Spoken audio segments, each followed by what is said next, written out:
Hello and welcome again to the Some Dutch Wargamer channel. I'm Ricardo and today I want to talk to you about the new Astra Militarum FAQ that's come out. Well, I wanted to post a video earlier about conscripts, but while I was working on it, the FAQ came and yeah. You guys know a bit what happened. Well, let's get into the FAQ and what stands there.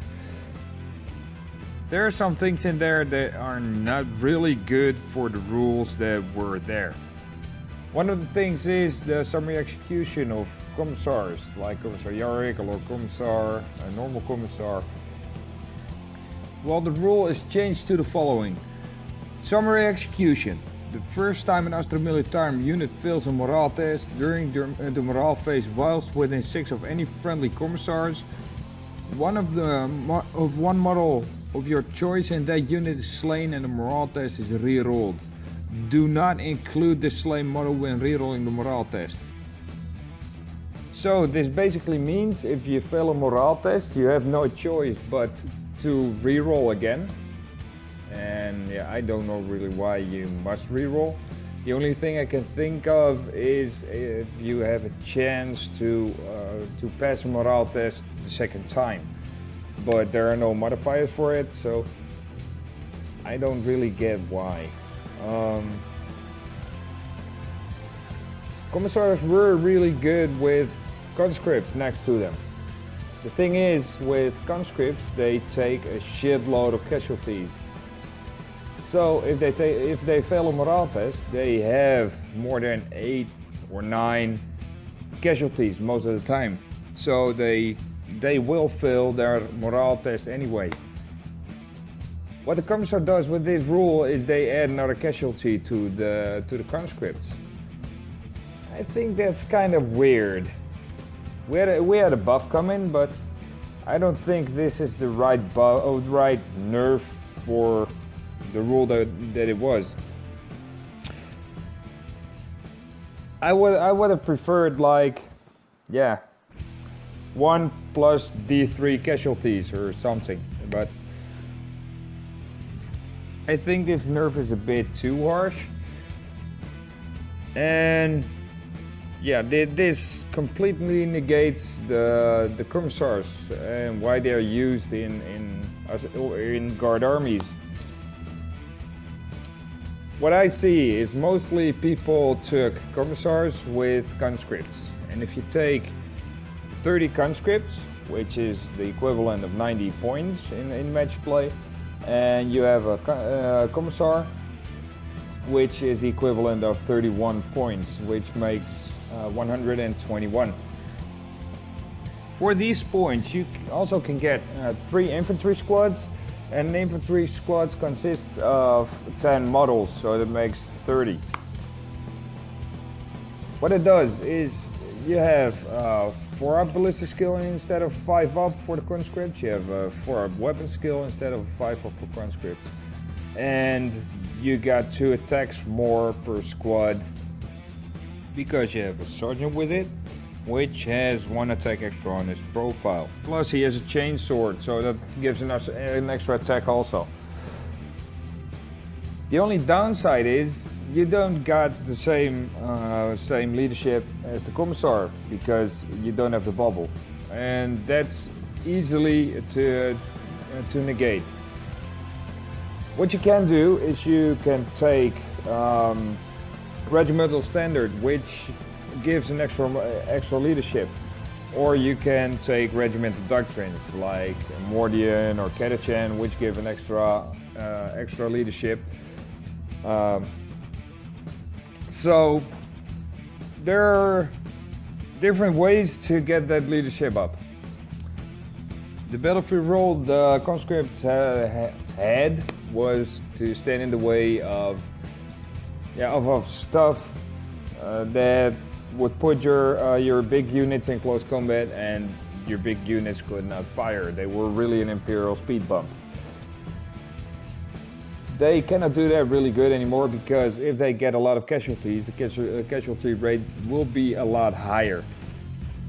If you put infantry squads instead of conscripts on that place, like so replace 30 conscripts with 3 infantry squads, the casualty rate with infantry squads will not be that high. The thing is with conscripts, with the new commissar rule or just a morale rule, they will run anyway. They will get a high number of casualties, they will fail the morale and add a d6 plus 1 if you have a commissar. With an infantry squad, if they get a lot of casualties, they're dead anyway, and you cannot get more than 10 casualties with an infantry squad, so the number will not stack on top of that with the morale phase. So I think that's a big win if you have 3 squads instead of one big blob of conscripts. So I think the battlefield role of conscripts isn't really there anymore, like stand in the way. I think 3 infantry squads now can do the job better than conscripts can do now. Okay, let's move on. There's something here about the Ogrim bodyguard. Let's find it. The Ogrim bodyguard. It says that change the first sentence to read. Roll a d6 every time a friendly astra militarum infantry character, excluding Ogrims, loses a wound whilst they are within 3 of any models with this ability. On a 3+, the astra militarum character does not lose a wound, but the model with the ability suffers a mortal wound.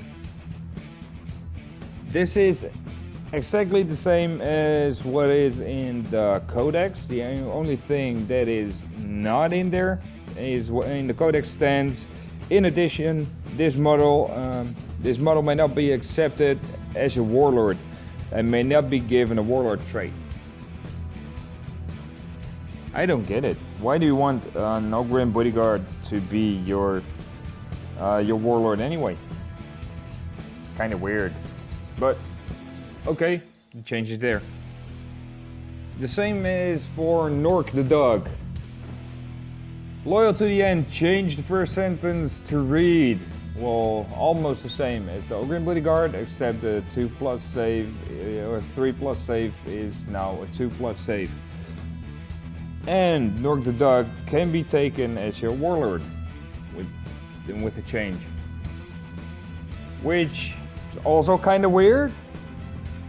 But I do like the fact that you can take Nork as your warlord. Can you imagine? Warlord Ogrin? I think it's funny. Valkyries also had a small nerf. The rule now states models may disembark from this vehicle at any point during its move. But if the Valkyrie moves 20 inches or more, you must roll d6 for each model disembarking. And the difference is the old rule said, but if the Valkyries move more than 20, and the rule is now moves 20 or more. So if you moved exactly 20, your guys could get out without any difficult terrain test. And now that's impossible. Yeah, this one I do get. Vehicles moving too fast. If you're moving too fast, you drop out with your grab chute and you break stuff. That's kind of it. There are some clarifications also with the Mordian Parade Ground Doctrine, which states that these modifiers to hit are an exception to the normal rules, which do not allow modifiers when taking Overwatch shots. In such cases, the result of a 7 is also a successful hit. Yeah, I get why they're stating this. I think there were a lot of questions, but as I know it, is that special rules always go above basic rules. So, yeah, it just is a clarification. Next one, Aerial Spotter. Change the second sentence to read, select a basilisk or wyvern model from your army. And where is it? select a basilisk or river model from your army. I don't see the difference. Okay, let's move on. Take cover. Change the first sentence of this paragraph to read: use this stratagem in your opponent's shooting phase when your opponent selects one of your astra militarum infantry units as a target. Okay, so the difference here is one of your astra militarum units, and before was one of your units. So that meant if you played an imperial mashup of units, like you played Imperial Guard and next to that Space Marines or whatever, you could have used this stratagem on Space Marines, which is kind of weird because it's for Astra Militarum. So I get it. Next one, ambush. Change the second sentence to read: choose up to 3 Talarn units to be set up in ambush instead of placing them on the battlefield. Only one of these units can have the vehicle keyword. Yeah, which was kind of overpowered because you could set up three units, so that could be 3 Lemon Rush units, which can consist of 3 Lemon Rushes. So that is an equivalent of 9 Lemon Rushes. Wow. Talarns are ambush specialists, but to get over half of your army points into ambush, wow, just wow. One vehicle keyword, I think it's acceptable. It also states, add the following sentence: the units are considered to have moved their maximum distance. So if you put in your Lemon Russes out of reserves or ambush or whatever it's called, you cannot shoot twice with your turret weapon because they move maximum distance instead of half. Which is okay. Next one, send in the next wave. Add the following sentence: this unit costs reinforcement points in matched play game. So that stratagem is really negated in matched play. There is a chance that a unit can be shut off of the battlefield. A chance, so you're not really sure. And you need to save points for it. I don't get it.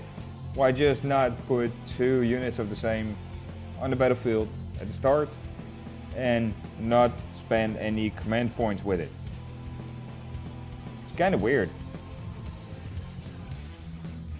Next one, the Dagger of Tussac, or whatever it's pronounced.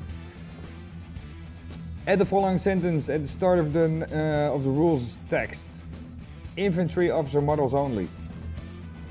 Yeah, if you add this with the ambush special rule of the Talarn, which was earlier, you can take a tank commander and an enemy unit, put it in ambush or in reserves or whatever it's called, and 3 Talarn units. So that means 1 tank commander and 12 Lemon Russes in the old way. Now you can use it only on an infantry officer. So this also means that you cannot give a commissar or a tech priest this thing, which I think is okay. So going to the next rule, Draconian Disciplinarian. Add the following sentence: if a commissar has this warlord trait, then their summary execution ability takes precedence. But if the reroll morale test is also failed, then D3 additional models are slain and the test is considered to have passed. That's what I would have liked for a normal summary execution rule, but next to that, I don't know if you want to have your have a commissar as your warlord. I think officers or tank commanders are better equipped for this. They add more to your army. And there are way better warlord traits than this one, I think. Next one, Master of Command. Add the following sentence. If your warlord is a commissar, it can issue an order to any regiment infantry units, respective of what regiment the unit is from, e.g. militarum tempestus, Cadian, etc. Yeah, okay. Points values other than war gear. Add the following entry. Storm Shield. Points per item, 0. Then there are some questions which do give some clarifications on some rules. And there are some clarifications on some Forge World Lemon Russes which get the grinding events also. Which is good because yeah, the Forge World stuff isn't bad at all. So overall, what do I think about the facts? Some or the nerfs or improvements. Overall, I think they are pretty decent, except to one, but I won't get into that again. I already talked about it. And most guard commanders now need to re-evaluate their tactics. What I did with my list is, before I had 80 conscripts, I think, yeah, it was 80.